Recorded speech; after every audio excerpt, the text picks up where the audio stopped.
Vamos a abrir la Biblia en 1 Corintios 16. Estaremos viendo desde los versículos 19 en adelante.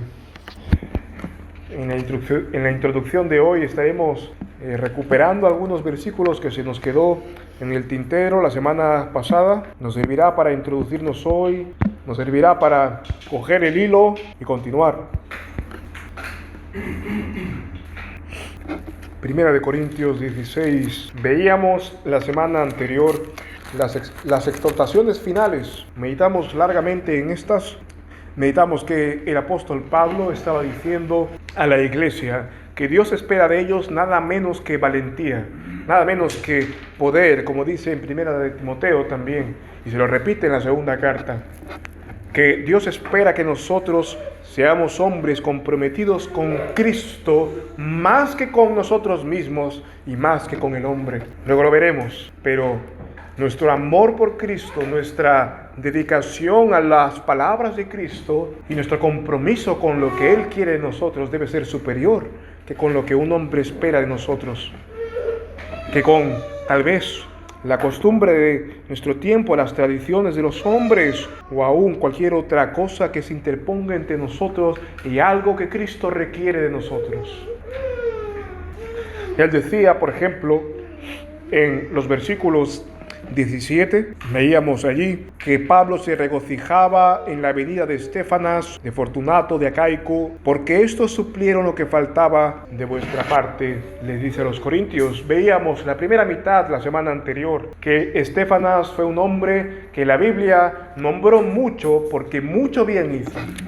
Nombró mucho y lo destacó no porque él fuera un hombre sin pasiones, porque él fuera un hombre que está en el eslabón intermedio entre un arcángel y un hombre. Fue un hombre como tú y yo lo somos. La diferencia es que fue un hombre dispuesto a servir a Cristo. Su casa cristiana le servía, pero sobre todo él tiraba del carro de su casa. A veces podemos acomodarnos a que en la casa hayan cristianos, que nuestra mujer o nuestros hijos sean cristianos, pero que tal vez se destaquen más que nosotros. Pero en Estéfanas vemos que el varón, así como el macho, en la creación, los animales han sido dotados de una belleza más que su propia pareja o más que incluso sus polluelos, para figurar que el hombre debe ser el que tira del carro espiritualmente y en todo sentido de su hogar. Con Estéfanas vemos nosotros a un hombre, el primero en su casa y de los primeros en el pueblo de Dios, corriendo la carrera, yendo detrás por Cristo. Ahora fijémonos en la segunda mitad de este versículo 17, que se nos dice que estos tres hombres suplieron lo que faltaba de vuestra parte, dieron reposo a mi espíritu, dice Pablo, y al vuestro, reconoced pues a los tales. ¿A qué se refiere el apóstol Pablo aquí? Suplieron lo que faltaba de vuestra parte. Esto podría parecernos tal vez algo material, una donación. Ellos suplieron lo que vosotros no pudisteis suplir. ¿Será esto? Bueno, luego nos dice el versículo 18, el que acabamos de leer, ¿qué fue lo que suplió? Dieron reposo al espíritu de Pablo. Estos hombres, con la visita que hicieron al apóstol Pablo en Éfeso, donde estaba escribiendo la carta, tranquilizaron el espíritu agitado de Pablo por los corintios. Dieron el informe de cómo estaba el pueblo en Corinto y luego llevaron ellos de regreso el informe de cómo estaba Pablo al pueblo. Ese es el lenguaje que vemos nosotros rápidamente si buscamos en Filipenses 2. Antaño la leíamos también, leíamos esta carta, pero fijémonos que este es el mismo lenguaje en Filipenses 2, el verso 19. ¿Qué tranquilizaba al corazón del apóstol Pablo? ¿Qué le daba el sueño plácido? ¿Qué calmaba la agitación de Pablo? Filipenses 2:19 nos dice: mas espero en el Señor Jesús enviaros pronto a Timoteo, para que yo también esté de buen ánimo al saber de vuestro estado. De alguna manera, los corintios no se estaban reportando, tal vez. Podríamos nosotros inferir que, claro, ¿qué hijo se va a reportar a su padre cuando acaba de hacer una travesura en el salón? No, los hijos cuando están en silencio, es porque hay peligro. Algo ha pasado. No es un silencio bueno, deseable. Es un silencio de una travesura o de algo que tal vez sabe que el Padre va a llamar la atención. Puede ser que los corintios hayan estado en silencio por un tiempo, no dándoles a conocer su estado o tal vez no confirmándole al apóstol Pablo lo que estaba pasando. Y Pablo les dice: ahora estos 3 hombres han aquietado mi espíritu, ha suplido lo que faltaba en vosotros. ¿Qué suplía? ¿Qué faltaban ellos suplir? En informarles lo que había pasado. Y ellos van a hacer lo que todo hombre debe hacer. Con Dios, con sus autoridades. Nuestros hijos tienen que dar reporte de cómo están, qué les pasa, qué te acontece. Si has ido a un lugar, qué tal, cómo ha ido, ha pasado algo, has cumplido esto, te han dicho algo, te han hecho algo. Tienen que reportarse. Pero no lo habían hecho. Y el apóstol Pablo les dice: Dios se ha provisto la manera de hacerlo y mi espíritu está quieto. Ahora sé cómo estáis. El corazón de un padre no está quieto hasta que sabe cuál es el estado de sus hijos, si es físico o si es espiritual. Pablo permanecía como Job. ¿Qué pasaba con Job? ¿Alguien recuerda? ¿Qué se nos dice de este varón perfecto? ¿A qué se dedicaba este varón? Todos los días hacía algo él, inusual. Hacía todos los días sacrificio ¿por quién? Por sus hijos. Vamos a ver rápidamente a este hombre de Dios, lo que hacía. Primer capítulo del libro de Job. Vemos allí en el capítulo 1, vamos a leer desde el verso 4 para entrar en contexto hasta el 5.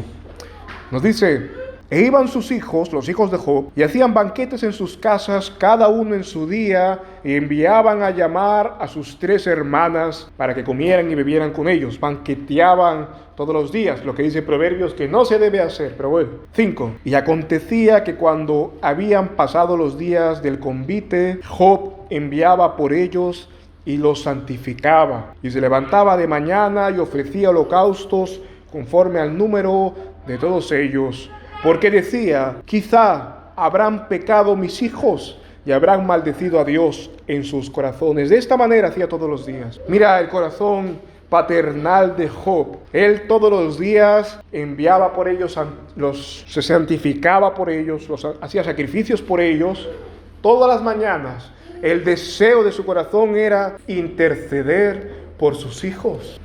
Hermanos, vamos a pasar ahora al apóstol Pablo, pero fíjate en este varón. Se dice que Job no fue solamente un hombre perfecto que no pecaba. Job fue un señor de la tierra, posiblemente a la altura de un rey contemporáneo. Y este hombre, ocupado como era, con los afanes que tenía, con la hacienda gigantesca que tenía, su máxima preocupación, su primera preocupación diaria, lo que agitaba su corazón todas las noches para que en la mañana se levante, es orar por sus hijos. Por si acaso ellos habían hecho algo, habían maldecido a Dios en sus corazones. Estoy convencido de que Job crió a sus hijos como Abraham los crió, en temor. Se nos dice aquí que sus hijos son mayores. En cualquier caso, el corazón de Job estaba para orar por sus hijos, interceder por ellos. Él no daba descanso. Él sabía que cada día, así como hay nuevas misericordias, cada mañana del Señor se renuevan.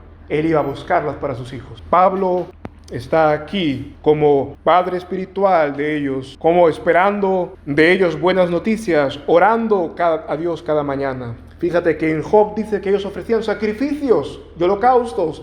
Y en el Salmo que hemos leído, y en el Salmo también, el siguiente, el 51, se nos dice que los sacrificios de Dios agradables tienen que ver con nuestra adoración, nuestro culto a Él. Dios ahora no va a recibir nuestro cordero lechal sacrificado por nuestros hijos. No nos equivoquemos, eso no va a pasar. Dios quiere que estemos cada día buscando bendecirlos a ellos con sacrificios espirituales, orando por ellos. Por eso se llama sacrificio, porque cuesta. ¿Qué hombre naturalmente va a buscar la oración y el estar delante de Dios sin que le cueste? No esperemos que eso venga solo, no esperemos que nuestra carne, aquí estando de este lado de la eternidad, busque a Dios por sí sola. Bien se llama sacrificio, porque hay que buscar continuamente a Dios a pesar de que nuestra carne no se quiera someter al Espíritu. Pero aquí está Pablo, hermanos. Aquí está Pablo. Él dormía, pero su corazón velaba, nos dice Cantares. Él había escuchado rumores de sus hijos, su espíritu no reposaba del todo, él tenía que orar y hacer lo posible para asegurarse de cómo estaban. Solo conocer verdaderamente el estado de los hijos puede traer algún descanso a los padres, a los buenos padres. El corazón de Pablo nunca tuvo descanso en la ignorancia del estado de sus hijos. Y esto nos llama a nosotros también, hermanos. No, la espiritualidad de nuestros hijos, la fidelidad de Dios, de que ellos tengan para con Dios, sin importar la edad, mientras Dios te da vida, descansará en ti. Los hijos de los hijos. Dios nos da un mandato: velar hasta que tengamos vida. Samuel dijo en una ocasión: yo no dejaré de orar por vosotros, por el pueblo de Dios, aun cuando me hayan revocado. Samuel fue revocado de su puesto. Samuel ya no fue el juez de Israel, pero su corazón permaneció con Israel. Los hijos pueden irse de casa. Ya no podemos tener autoridad sobre ellos como antes, porque Dios dice en su palabra que el hombre se unirá a su mujer y será otra cosa, será otra casa, otro gobierno. Pero aunque haya otro gobierno, eso no impedirá que los ame de esta manera. Eso no impedirá que busque hincarlos y no dejarles pecar, estorbarlos hasta el fin, para que no pequen, amarlos, atrayéndolos a Cristo. Aquí tenemos un buen ejemplo de cómo ser buenos padres de carne y sangre y padres espirituales. La pregunta es, hermanos, el amor de Pablo hacia sus hijos espirituales, los corintios, podría decirse que si alguien delineara nuestro contorno, se parecería al de Pablo. Nosotros estaríamos alineados a este amor de Pablo. Hoy es un día donde escuchamos este ejemplo y decimos: Señor, quiero ser como Él. Señor, quiero interesarme, inquirir genuinamente en el estado de los nuestros. ¿Cómo está el estado espiritual, material de nuestras esposas, de nuestros hijos, de nuestros hermanos? Los que descansan bajo tu autoridad, estás orando incesantemente por ellos e intentando conocer su situación. Hermanos, no demos reposo completo a nuestra alma hasta que todo el pueblo de Dios haya pasado a la tierra prometida. Figuradamente, hasta que nosotros no entremos al reposo con Cristo, no cesemos, hermanos. Tenemos trabajo que hacer mientras estemos en medio de estas dos murallas de mar que tenemos a nuestros costados. Hay que trabajar hasta que todos pasen, hasta que no pasen todos, hasta que todos hayan heredado la tierra prometida. Aún nos queda que hacer aquí. Ahora, fijémonos que Pablo, en nuestro texto de hoy, nos dice que él ahora tiene reposo. Conoce su estado, como vimos en Filipenses. Tiene que referirse necesariamente a eso. Pero también vemos que ese acto de Estéfanas, de Fortunato y de Acaico dio reposo no solamente a Pablo, dio reposo a la iglesia, a las iglesias de Corinto, a los corintios. Fijémonos, dieron reposo a mi espíritu y al vuestro. Reconoced a los tales. Esto solamente puede significar dos cosas. Pablo, tal vez ellos habían escuchado algunas cosas del apóstol que estaba en aprietos y la iglesia se afligía por saber lo que le había pasado al apóstol Pablo. Es como si nosotros, salvando las distancias entre un apóstol de Cristo y un hombre, podamos enterarnos que, por ejemplo, al pastor Jorge o a otro ministro que conozcamos le ha sobrevenido algo. El corazón va a estar inquieto hasta que no sepa qué ha pasado. Por un lado podría ser esto, pero por otro lado podríamos nosotros ver que Pablo sabía que el pecador no tiene reposo hasta que ha descubierto la herida. Que el pecador no tiene reposo hasta que abandona el pecado. Hasta entonces huirá sin quien le persiga. Nos dice Deuteronomio que el pecado hace que huyamos sin que nadie nos persiga. No hay reposo para los traidores, dice Proverbios. Para el traidor no hay reposo. Y cada hombre que persevera en su pecado traiciona la ley de Dios. Puede ser una mixtura de esto, posiblemente, aunque lo más probable es que descanse en lo segundo. Había tanto pecado en la iglesia de Corinto que no había descanso en términos bíblicos. Por un lado, Pablo podía asumir que ellos tenían cierta preocupación por él, que se están uniendo a él en la situación que está por amor a Cristo y que quieren saber cómo ayudarlo, cómo bendecirlo.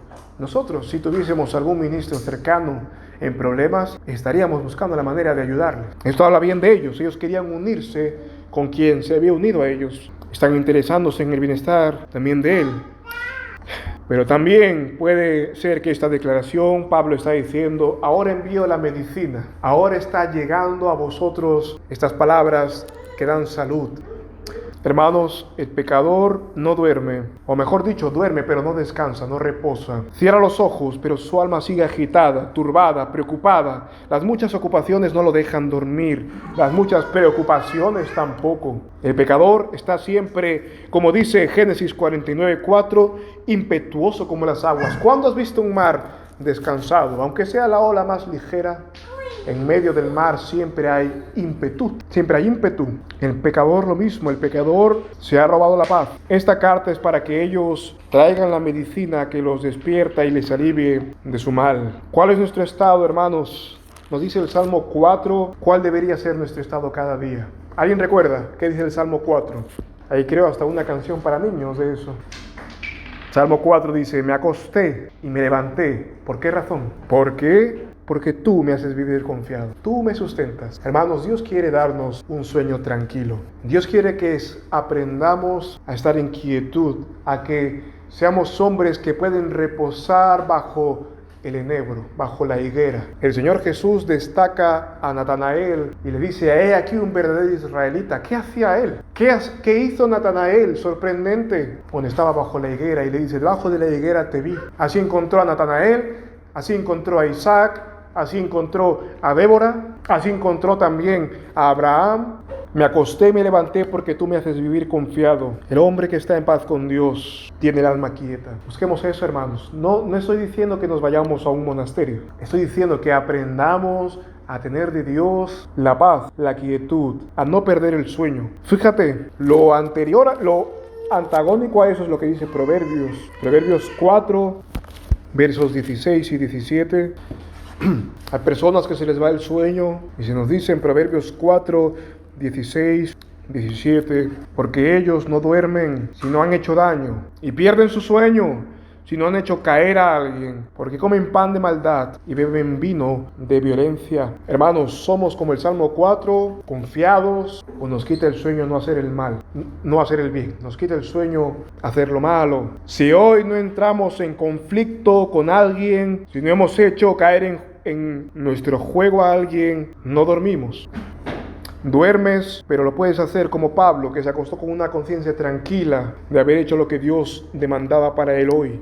Hoy es un buen momento, hermanos, para saber que el reposo que Pablo tuvo se debía a saber el estado de sus hijos. Aunque estuviese mal, confirmadas las sospechas, pero ya sé lo que tiene, ya sé con qué puedo y debo luchar. Pero también veamos el reposo que puede venir a nuestro espíritu de estar en paz con Dios, de dejar ya el pecado, dejar de echar la ley de Dios a nuestras espaldas, de ponernos el yugo de Cristo. Ellos tuvieron reposo cuando Pablo lo tuvo. Eso es interesante, hermanos. Los hijos descansan verdaderamente cuando los padres descansan. Vamos a decirlo de otra manera. Si el padre tiene un ay en el corazón por los hijos, si el padre constantemente está llamando la atención o constantemente está compungido, porque los hijos tal vez no hacen caso, dicen 100 veces una instrucción y los hijos no lo hacen, el padre se compunge, el padre se duele, porque el padre no está siendo honrado. Papá, mamá sufren cuando el corazón del hijo hace lo que quiere y no hace lo que Dios dice. Es una experiencia humana que tal vez no la desconocen. ¿Cómo mira Dios al hijo que está persistiendo en no hacer caso? Dios le da, vamos a decirlo, una chuche, un premio al hijo que desobedece al padre. Dios no puede mirar con contento a los hijos y los hijos están fallando a los padres. ¿Pero por qué decimos esto, hermanos? Alegrando nosotros el corazón de nuestros padres, alegramos el corazón de Dios. ¿Quieres que el Señor, nuestro Dios, esté contento, baile contigo, como dice, te haga saltar como el cervatillo de alegría, tu copa esté rebosando? Cuando ores, Él te diga, heme aquí, como dice Isaías 58. Haz caso a los padres, haz caso a tus padres, de carne y de sangre. Dice El primer mandamiento con promesa, ¿cuál es? Esto es memoria bíblica. Honra a tu padre y a tu madre. ¿Por qué? Es el primer mandamiento con promesa. Larga vida el Señor te dará. Entendamos por esto que no te dará larga vida con mala vida. Es decir, no te dará larga vida para sufrirla, sino larga vida en paz, en quietud, en abundancia. La clave para el hombre es obedecer a sus padres. Hijo, solamente tienes que obedecer a tu padre, ya está, es lo que necesitas. Tu padre en la carne y también, por supuesto, aquí vemos un ejemplo espiritual. Si obedeces a los padres que espiritualmente el Señor ha puesto, a las autoridades, los oficiales, si advierten algo en ti que debe ser corregido, que debe ser restaurado, y no lo haces, hay una compunción en el corazón. La aguja traspasa el corazón. Alegramos a nuestros padres de carne y sangre, pero también al alegrar, buscar, honrar a los padres espirituales, hay alegría para el creyente, pero Dios se alegra con aquel que honra a todos los que debe honra. ¿Qué dice? ¿Qué nos decía Pablo? No debáis a nadie nada, solamente una cosa, el amor. Al que debéis honra, dadle honra. Hermanos, esta clave es la verdadera clave de lo que el mundo llama éxito en la vida. Dios ya la escribió. Y no son 5 pasos, no son 5 claves, no son 10 pasos para el éxito, es uno. El mandamiento de que honra a tu padre y tendrás larga vida sobre la tierra. Estas palabras desciendan, hermanos, sobre nuestros oídos. Haz caso a tus padres en la carne y también en el espíritu. Se nos ha hecho muy larga la introducción, pero nos metemos de lleno a nuestro texto, hermanos. Nuestro texto de hoy nos dice, versículo 19, las iglesias de Asia os saludan mucho en el Señor Aquila y Priscila, con la iglesia que está en su casa. Os saludan todos los hermanos, saludaos los unos a los otros con beso santo. La salutación es de mi propia mano, de Pablo. Si alguno no ama al Señor Jesucristo, sea anatema. Maranata, la gracia del Señor Jesucristo sea con vosotros. Mi amor sea con todos vosotros en Cristo Jesús. Amén. Fijémonos, hermanos, en la salutación del apóstol Pablo aquí. Tenemos nosotros que ver en el 19 cómo él dice, las iglesias de Asia os saludan. Él estaba en Éfeso. En un mapa está justo al frente de Atenas y más allá está Corinto. Él está aquí, para nosotros sería al revés, más hacia el este está Pablo. Fijémonos en esta palabra que estamos acostumbrados a decir en cualquier mensaje, saludos, salutaciones, un saludo, pero ¿qué carga tenía para ellos? ¿Qué carga semántica tenía para ellos? Bueno, el saludo era una manifestación, era una palabra que le decía al otro que esperaba que sea salvo, la salvación sea contigo. Los hebreos decían, la paz sea con vosotros. El Señor Jesús, cuando se levantó entre los muertos, fue a saludar a sus discípulos diciendo, la paz sea con vosotros. El saludo, la salutación, proviene de esta palabra de salud, salvación, y sabemos que la salvación, como decía el Señor Jesús, bien la conocen el pueblo de Dios. ¿De dónde viene la salud? La paz del Señor sea con vosotros. Está conectado. Cuando alguien saludaba, y aún hoy algunos lo estilan, es desear que el otro la salvación descanse sobre esa casa. La salvación ha llegado a este hogar, eso deseo para ti. Os saludo, os saludamos. Fíjate que las iglesias de Asia os saludan. Pablo le está diciendo con esta parte a los de Corinto, que las 7 iglesias que se nombran en Apocalipsis son estas, las iglesias de Asia, estas os desean el bien. Pero ¿qué más? ¿Qué más dice esto? Están pendientes. Las iglesias que están en Asia están buscando vuestro bien. Están buscando que la salvación abunde en Corinto. Material, espiritual, desean que ningún bien les falte. Oraban por ellos, querían el bien de ellos. Si era posible, daban hasta lo que no tenían por ellos, como dieron por Jerusalén. No solamente oramos por ellos, queremos el bien de ellos. Saludar era compromiso de querer el bien del otro. Ahora, hermanos, ¿por qué es importante aquí o por qué Dios dejó que se diga qué iglesias quieren el bien de ellos? Las iglesias de Asia fueron fundadas después de la iglesia de Corinto. Pablo primero estuvo un buen tiempo en Corinto y luego recorrió subió y llegó hasta Éfeso y luego regresó otra vez con la promesa de que estaría un tiempo con ellos. Luego se fundó esa iglesia. Cuando les dice que las iglesias de Éfeso quieren su salud, es porque están viendo su proceder. Están atentos, sus ojos están puestos en los que vinieron antes que nosotros a Cristo. Son iglesias fundadas después. Cronológicamente tendrían que ser la iglesia de Corinto más madura, más fiel a Dios, más obediente a Dios, deberían proveer, o sea, todo lo que se espera de un mayor, las iglesias de Asia esperaban de Corinto. Naturalmente, obviamente, esperaban que se asemejaran más a Cristo.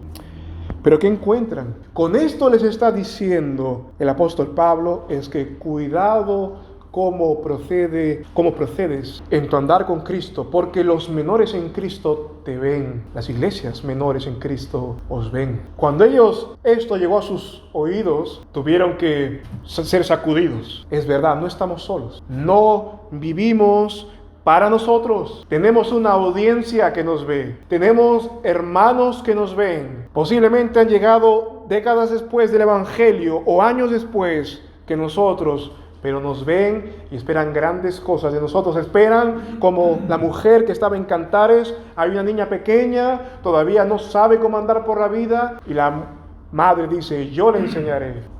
Los corintios el apóstol Pablo con estas palabras sacó los ojos de ellos y les dijo, mira a los pequeños y niños en Cristo que están atentos a tu conducta. Eso es inevitable, hermanos. No es algo que se puede eludir. Modelamos la fe. Son los hijos mayores los que enseñan a los menores, son los ancianos que enseñan a los jóvenes, son los maduros los que modelan la fe para los neófitos. Los corintios no podían quedarse atrás ante tales espectadores de su fe. Ahora traigamos esto a tierra, hermanos. Traigamos esto a tierra. ¿Quiénes son nuestros espectadores en Cristo? ¿Quiénes están mirando nuestra conducta, nuestro caminar con el Señor? En primer lugar, los de nuestra casa, los de nuestra familia de carne y sangre, son nuestra primera audiencia. Ellos son los espectadores de primera fila. Si se descuida la cortina detrás, ellos pueden hacer así, ven lo que está pasando, no están en primera fila, saben lo que está al frente y si agudizan la vista ven lo que está detrás. Si sus ojos les permiten capturar algo detrás de fondo, lo van a ver, son los primeros en línea.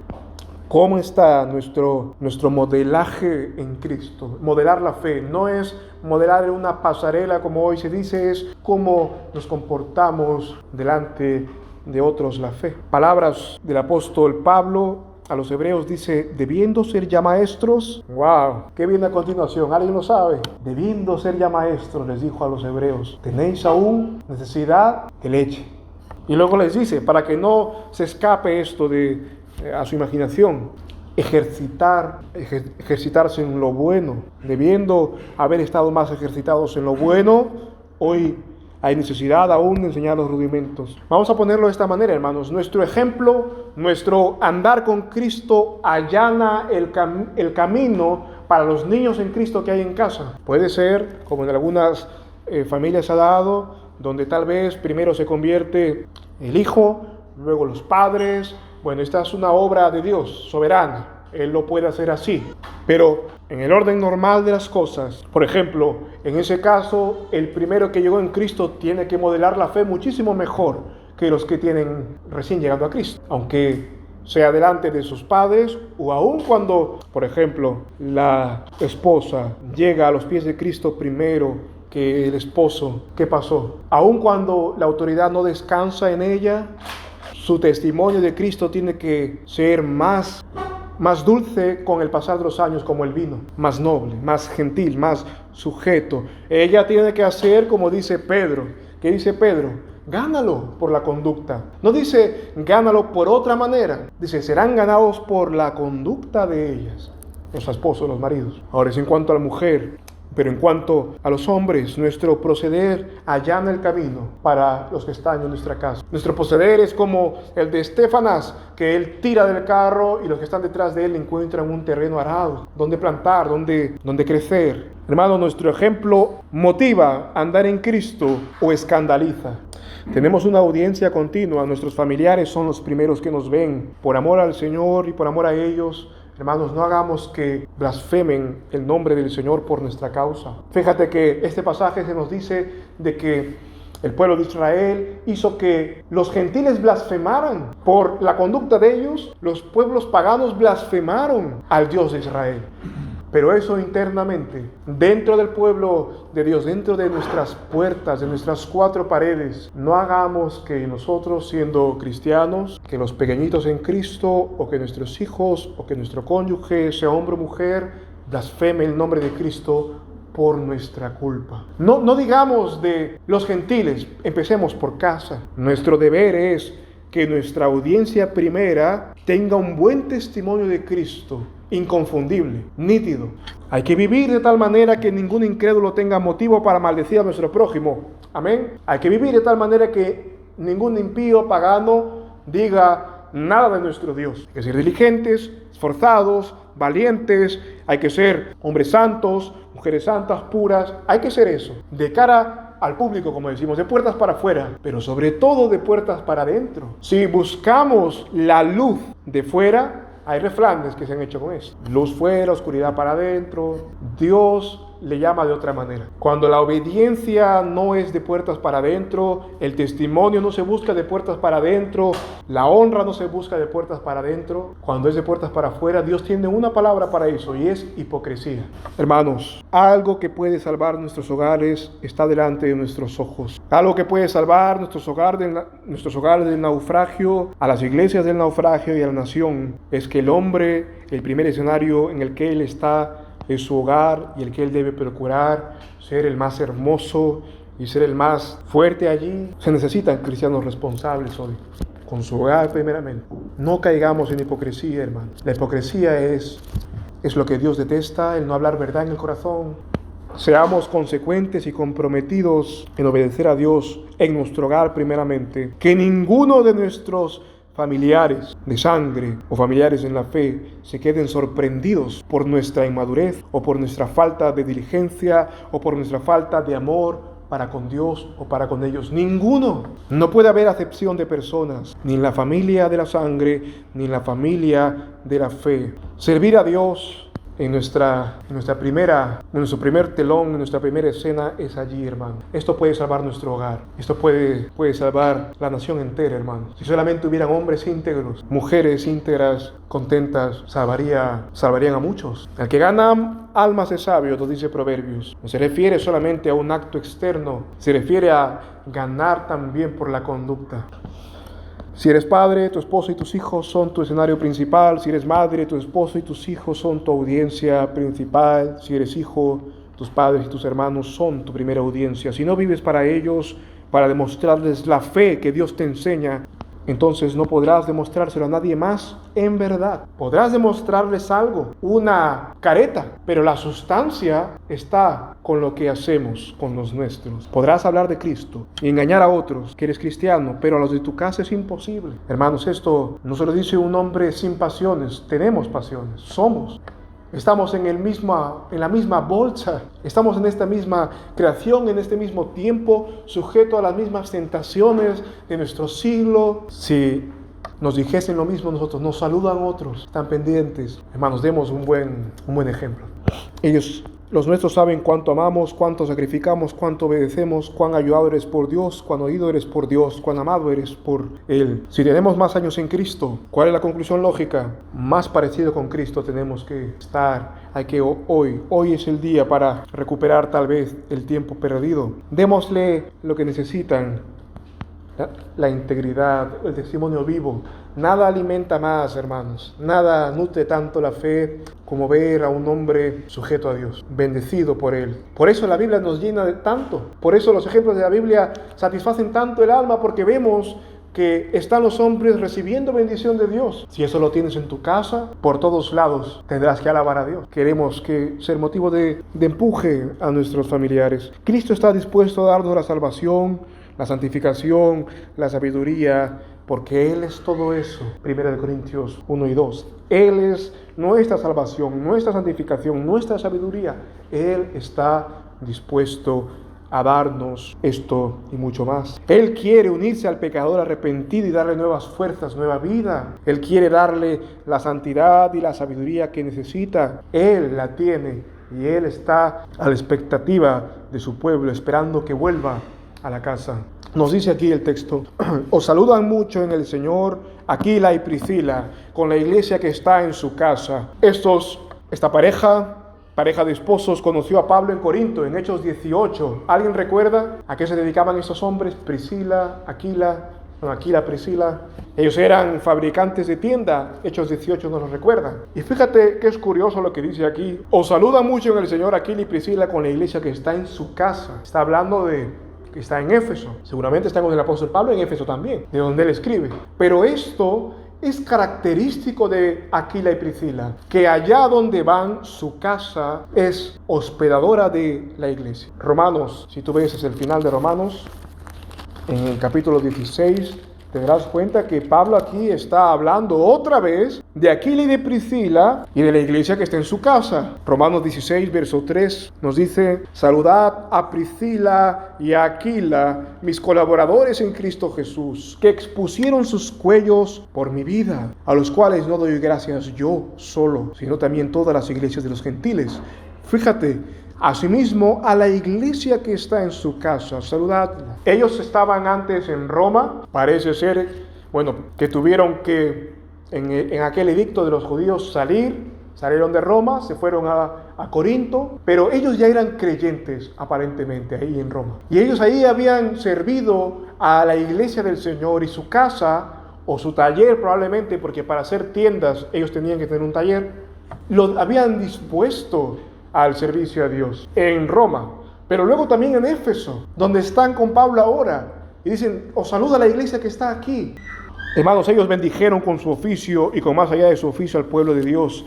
Esto debe llamar poderosamente nuestra atención, porque son también de los pocos ejemplos del Nuevo Testamento que Dios llama a imitar, o por lo menos los alaba. Y cuando Dios alaba algo, no es para que no lo imitemos. Cuando Dios dice: este hombre, lo exalta y dice: este hombre es mi amigo, como dijo de Abraham, ¿es para qué? Para que lo imitemos. Cuando hablan muy bien de Priscila y de Aquila, de que todos están agradecidos con ellos, y nos dice que ellos sirvieron a Dios con su oficio de tiendas, tenemos que intuir que, por supuesto, Priscila no fue pastor. Priscila no estuvo acompañando su hogar, sirvió a los santos. Su hogar estaba abierto a recibir al pueblo de Dios, a compartir con el pueblo de Dios.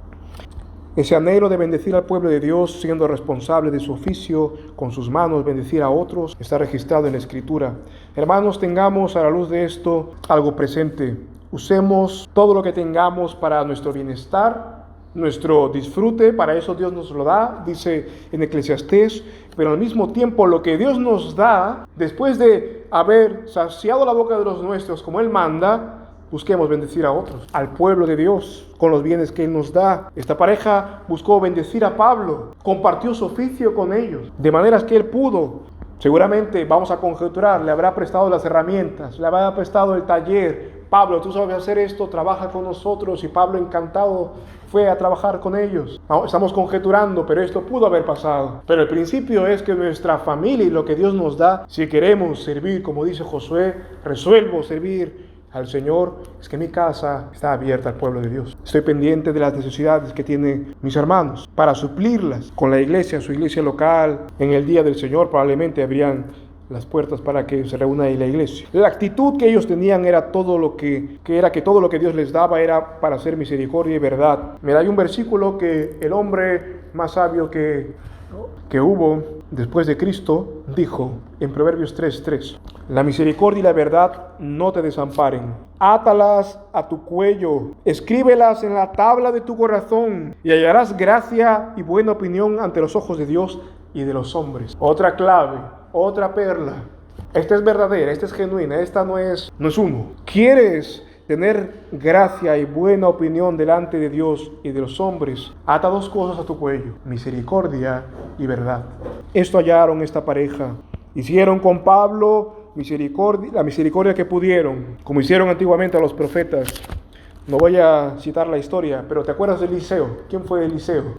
Alguien lo sabe.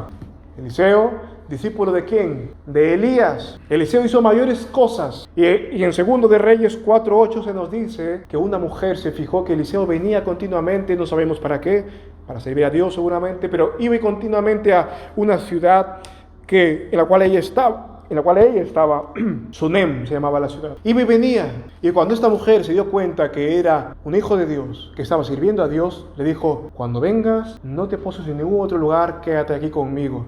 Te prepararemos, ella y su esposo, un lugar, ahí estarás cada vez que pases. El Señor Jesús dice que a los pequeñitos en Cristo, si tú le das un vaso de agua fría, por ese vaso de agua fría no te quedarás sin recompensa, por cuanto es hijo. Hermano, bendice al pueblo de Dios, porque Dios no se olvidará de tu servicio al pueblo de Dios. No se olvidará del oído que prestaste, de lo material que tal vez prestaste, de la oportunidad que diste. Sirve al pueblo de Dios y Dios no dejará que pase nada. No se olvidará de ti en el día de la aflicción, en el día de la angustia. Lo que tengamos, hermanos, pongámoslo al servicio del Señor. Después, obviamente, no te estoy diciendo el pan que le das a tu mujer, dáselo a otro. No te estoy diciendo eso. Después de haber cumplido con los tuyos, cumple también con los de fuera de tu casa. Ahora, vamos a ver la parte mala de esto muy rápidamente. Esto les gusta decir a los comunistas, a los que les gusta tal vez vivir de la caridad. Sí, ayúdenme todos, pero el que ha pasado una necesidad sabe que cuando una vez la recibe, él se convierte luego en un dador de misericordia. ¿Quién de nosotros no ha necesitado una mano tendida en un momento de necesidad? Todos. No estaríamos aquí ninguno. De una manera o de otra, ordinariamente o extraordinariamente, tenemos testimonios que contar que seguramente no alcanzará una sola tarde. Pero el cristiano, una vez que ha recibido, él es un manantial que da y continuamente da y da. Hermanos, si estás en la condición hoy de recibir, recibe como de tu Señor. Y si ya estás en la condición de dar a otros, hazlo con gozo y con alegría, porque así también formarás parte, serás el ángel de otra historia. El Señor nos ayude a unirnos con el pueblo de Dios. Dice, verso 20, os saludan todos los hermanos, saludados los unos a los otros con beso santo. Este es un beso que llama el apóstol Pablo a darse los unos a los otros. El beso de la reconciliación. El beso es una prenda de paz. Yo estoy en paz contigo si soy capaz de besar. Un símbolo de respeto y de amor entre iguales, o un símbolo de obediencia si es de un menor a un mayor. El Salmo 2 que dice, besad al Hijo, le dice a los reyes, reconoced que el Hijo tiene la primacía. Cuando Pablo llama a los corintios a saludarse con un beso, los llama a reconciliarse si tenían divisiones, si tenían malos entendidos entre ellos. Reconcíliense, dense un beso. ¿Habían divisiones entre los corintios? Sí, sabemos que sí. Les mandaba a buscar el bien del otro si estaban buscando el suyo propio. 1 Corintios 11 nos dice que cada uno buscaba su bien y con este beso era un sincero símbolo de unidad. Tú te unes a otra persona cuando la besas. Obviamente la mejilla, en la mano, los labios se reservan para el cónyuge. Besar espiritualmente al Hijo también. Esto no, cuando alguno lee en el Salmo 2 besar a Cristo, claro, alguno lo interpreta a la luz de los concilios posteriores, donde afirmaron el uso de imágenes, concilios posteriores y equívocos. Se nos llama besar a Cristo, pero no la estatua de Cristo, sino besar al Hijo espiritualmente, amándolo al escuchar su voz, reconciliándose con Cristo, dejando nuestros pecados y volviéndonos a Dios. Ahora, todo esto se demuestra con un beso santo. Ahora, fíjate que el beso, hermanos, vimos antes esto, que el beso es decir que hay paz. Es decir, que hay amistad, que hay unidad entre nosotros. Pero ¿cómo tiene que ser este beso? Dice Pablo, un beso santo. Aquí hay un énfasis que no está de más. Pablo dice que debemos besarnos santamente, porque dice también Proverbios 27, verso 6, que fieles son las heridas del que ama, pero ¿qué encuentra malo? Proverbios 27, 6, excesivos los besos del que aborrece. No beses si no es con un corazón sincero y honesto. Que nuestra intención sea sincera, sin ira ni contienda. Pablo en 1 Timoteo 2:8 dice, quiero que los hombres que oren en todo lugar, los unos contra los otros oren, o más bien que oren todos ellos juntos, con las manos limpias, sin ira ni contienda. Manos santas, dice allí. Beso santo, manos santas. ¿Qué es? Sin ira ni contienda. Quiere que no haya ira ni contienda ni griterío entre el pueblo de Dios y nosotros ya esto lo llevamos a casa, en casa tampoco. Esa costumbre de besarse para dar las buenas noches de padres a hijos o de cónyuges no es solamente un acto mecánico, es un acto de besarse en paz, besarse en unidad. Hoy duermo porque estamos unidos, estamos juntos y con la esperanza de que mañana lo primero que vean mis ojos será esta bella unidad y amor. Si no besamos así, si no besamos santamente, hermanos, ¿qué pasa? ¿Qué dijo el Señor? O tienes fe o no la tienes. O amas al Señor o estás contra el Señor. Si no besas santamente, ¿qué pasará con ese beso? ¿Qué otros besos registra la Escritura? Además de estos, el beso de Judas, el beso que dio Joab a Amasa. Hermano mío, lo tomó de la barba, le acercó para darle un beso. Y con la izquierda o con la derecha, ya no sé qué mano fue, en la quinta costilla. ¿Sabes qué sería en la quinta costilla? Es dar un golpe y no dos. Es dar un golpe tan certero que ahí quedó, Amasa. Nuestros besos, hermanos, o son santos o son besos traicioneros. Son como el beso que vemos en 2 de Samuel 29, este beso que te digo, y beso 26:49, el beso que Judas dio a Cristo. ¿Quieres ver la característica de un beso como el de Judas? Mira, Mateo lo registra muy bien, Mateo 26:49. ¿Qué tendría Judas dentro de sí? Bueno, lo sabemos, pero ¿a dónde llegó la hipocresía? Mateo 26:49 nos dice, salve, maestro, y lo besó. Nos dice, salve, salud también significa eso. Cuando alguien dice, cuando vemos en algún escrito antiguo, salve, rey, es salud al rey. No está diciendo que el rey nos salve. Él está diciendo, salve, salud sea a ti, maestro, y de un beso, como si nada hubiese pasado. Y el Señor le dice, amigo, ¿a qué bien? Hermanos, si no besamos santamente, no estamos lejos de un beso como Judas. Sí, puede que no apuñales a nadie con un cuchillo de verdad, pero ¿qué más afilado que un cuchillo hay que la lengua?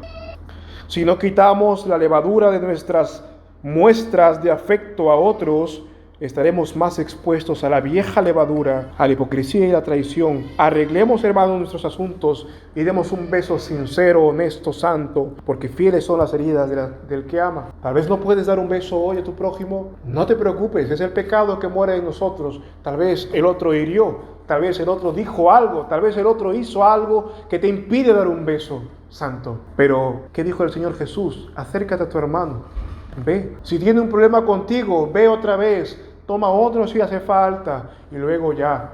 Pero procede, ve. Pensamos que este proceso es para la iglesia, para el proceso disciplinario de la iglesia. No, cuando un hermano me haga algo, yo hablaré con él. Sí, pero en la casa se aplica primero. Tú tienes un problema con tu hermano, con tu cónyuge, hablemos. ¿Por qué hemos de darnos un beso como Judas? ¿Por qué hemos de actuar como si nada pasara? O sea, si nos vamos a besar, que sea un beso santo, que sea un beso donde tú y yo no tenemos levadura de impiedad, que no hay ira ni contienda, que no hay después de este beso una daga que va a traspasarme con la mirada, con algún gesto o con las palabras.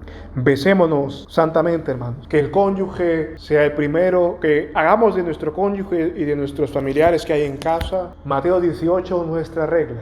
Nuestro manual de convivencia es Mateo 18. Es el texto donde el Señor Jesús dice, si alguien hace algo contra ti, ve, acércate a él a solas, habla. Lo último de nuestro pasaje nos dice, la salutación es de mi propia mano, de Pablo. Tanto podríamos decir de esto, hermanos, que no nos va a dar el tiempo. Tanto podríamos decir, y de hecho intentaremos terminar ya del 22 al 24 la semana que viene, para que no estemos despejados. Pero fíjate en el versículo 21 que nos dice, la salutación es de mi propia mano, dice Pablo allí. Lo primero que podemos concluir de aquí es que Pablo tenía amanuenses, otros escribían lo que él estaba dictando. Recordemos, tal vez su problema en la vista le impedía u otros factores. Necesitaba ayudantes. Pero él firmaba la salutación con su propia mano, demostrando que era suya. Él sabía que estaba escribiendo inspirado por Dios. Fíjate rápidamente, porque quiero que nada te quite el gozo de saber que la palabra de Dios es verdadera. Primera epístola de Tesalonicenses 2, verso 13. Pablo era consciente de algo que vemos aquí. Primera de Tesalonicenses 2, verso 13. Él sabía que estaba siendo instrumento de Dios para escribir el Nuevo Testamento, los libros del Nuevo Testamento. Él sabía que lo que estaba comunicando era palabra de Dios para ser guardada a la posteridad. Fíjate, capítulo 2, verso 13. Por lo cual también nosotros damos gracias a Dios sin cesar, de que habiendo recibido la palabra de Dios que oísteis de nosotros, la recibisteis no como palabra de hombres, sino según es en verdad, dice, según es legítimamente, que la palabra de Dios, la cual obra en vosotros los creyentes. Pablo sabía y la iglesia sabía que estaba escribiendo cartas inspiradas por Dios para ser recibidas como tal. Estos versículos, con el que hoy estamos acabando, y 1 Tesalonicenses 2:13, son versículos clave para comprobar que la Escritura da testimonio de sí misma ser palabra de Dios. No se necesita un acreditador externo que la Biblia misma. No se necesita nadie más que el testimonio que perduró por tanto tiempo por la mano de Dios. La iglesia sabía que esta era una carta, la conservó así como tal, y millones de copias se produjeron casi idénticas. Por versículos como estos sabemos que el canon del Nuevo Testamento se acredita a sí mismo por sus apóstoles. O es escrito por un apóstol o es escrito bajo la dirección de un apóstol. El Nuevo Testamento se compone así. Lucas fue escrito bajo la dirección de Pablo, apóstol. Marcos bajo la dirección de Pedro, apóstol. Santiago sabemos que estaba conformando parte de este círculo apostólico. Lo escribió. Judas también. Sabemos la autoría del Nuevo Testamento porque fue escrito por apóstoles o la guía apostólica. Por tanto, para escribir algo ex cátedra tienes que ser apóstol. O sea, para escribir una modificación de la ley tienes que ser apóstol. No puede haber nadie que diga hoy, por ejemplo, que puede hacer uso de imágenes para adorar a Cristo, porque vas en contra de lo que Cristo es. Solamente un apóstol podía decir, ya no adoramos con sacrificios de animales, porque es inspirado por Dios, con la autoridad directa de Cristo. Solamente en la categoría de apóstol, un hombre puede decir que lo que se hacía antaño ya no se hace hoy. Eso fue el Nuevo Testamento, y el Nuevo Testamento se cerró. Pero ahora, quiero que veamos más allá de esto, hermanos. Esto es un poco técnico para que lo lleves a casa y te defiendas en algún momento cuando hablen de autoría del Nuevo Testamento. Pero más allá, puedes deleitarte en otra verdad que está ligada a esto, y con esto acabaremos. Si Pablo escribe inspirado por Dios, entonces Dios les está escribiendo a los corintios por medio de Pablo. Este acto de escribir de parte de Dios es un acto de misericordia y de interés genuino por parte de Dios, de Él, que hemos visto en el pasado. Dios escribió, además de ser el hombre, hizo algo Él también. Él escribió algo. ¿Qué escribió, hermanos? Los 10 mandamientos, la ley de Dios.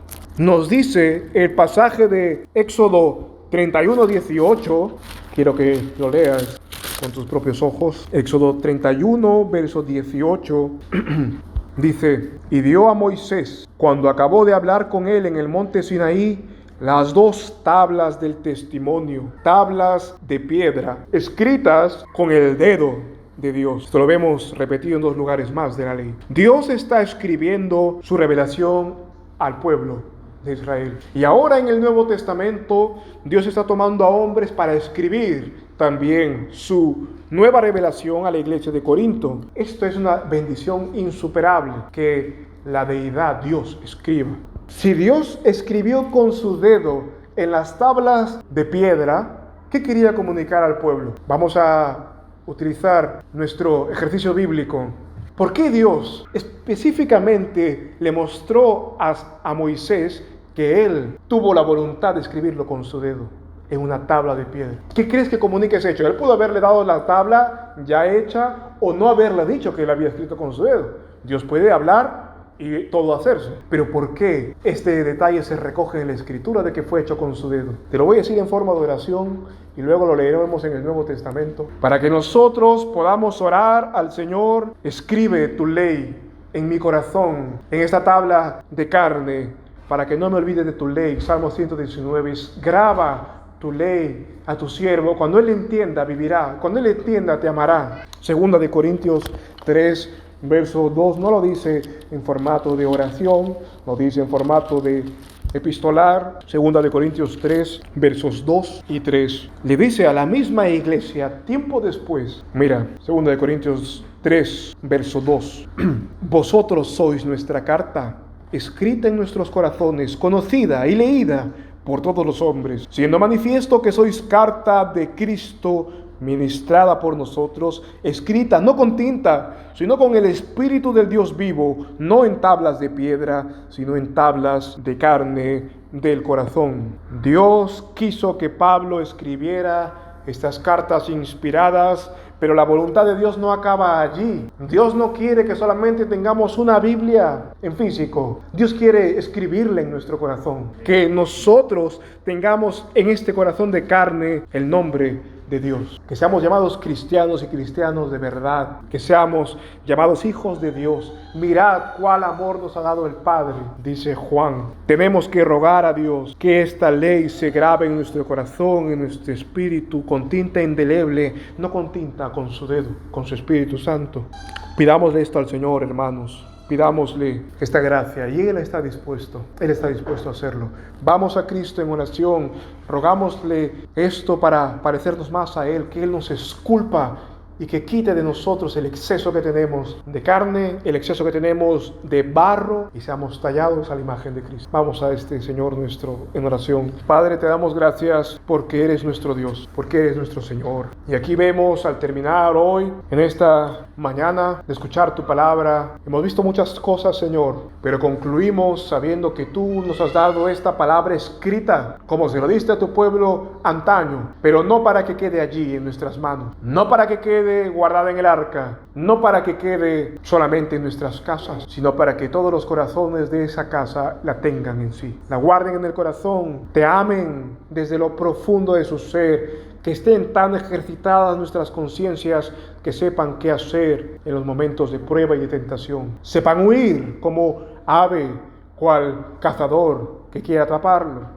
o sepan también resistir por amor de ti. Ayúdanos, oh Señor, graba esta palabra tuya en nuestros corazones, no solamente lo que hoy escuchamos, sino toda tu palabra. Ayúdanos a que cada día, al leerla, al meditar en ella, se grabe en nosotros, porque así se grabará también tu imagen en nosotros, y te entenderemos más, porque tendremos más la mente de Cristo, comprenderemos más a nuestro Padre bueno. Señor, tu palabra dice que nos has bendecido con bendición en todos los lugares celestiales, en toda bendición en los lugares celestes, que podamos verlo, Señor, que nuestra alma esté apegada a ti, que podamos vivir de tal manera que puedan verse en nosotros hombres que te temen, que te aman y que te siguen a ti, al Dios verdadero. En nombre de Jesús te damos gracias, oh Dios, por tu palabra, por tu camino que nos das. Danos fuerzas, renuévanos, oh Dios. Gracias te damos por Cristo y para Cristo. Amén. Amén. El Señor bendiga, hermanos, su palabra.